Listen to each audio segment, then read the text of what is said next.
British అధికారులు ఎలాగైనా నరసింహారెడ్డిని బంధించాలనే ఉద్దేశంతో ఒక బహుమతిని ప్రకటించి సీమ ప్రజలను ప్రలోభపెట్టాలని చూశారు. నరసింహారెడ్డి తలపై 10,000 బహుమతి ఇస్తామని ప్రకటించారు. ఆచూకీ చెప్పిన వారికి 5,000, సజీవంగా లేదా నిర్జీవంగా పట్టి తెచ్చిన వారికి 10,000 బహుమానం ఇస్తామని కలెక్టర్ కాగ్రేన్ దొరవారు ప్రకటించారు. కానీ వారి బహుమానాన్ని తిప్పికొట్టారు సీమ ప్రజలు.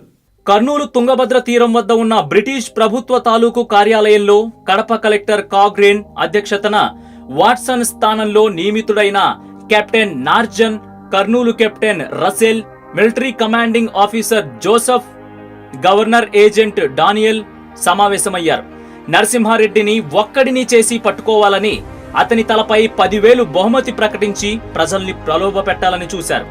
ఈ సమావేశంలో ఈ నిర్ణయాన్ని తీసుకున్నారు. ఆ మరుసటి రోజే బ్రిటిష్ అధికారులు ఒక ప్రకటన చేశారు. రాజద్రోహి నరసింహారెడ్డి స్థావరం ఆచూకీ తెలిపిన వారికి 5,000 బహుమానం, అతన్ని సజీవంగా గాని లేదా నిర్జీవంగా గాని పట్టి తెచ్చిన వారికి 10,000 బహుమానం కలెక్టర్ కాగ్రేస్ దొరవారు ఇస్తున్నారు.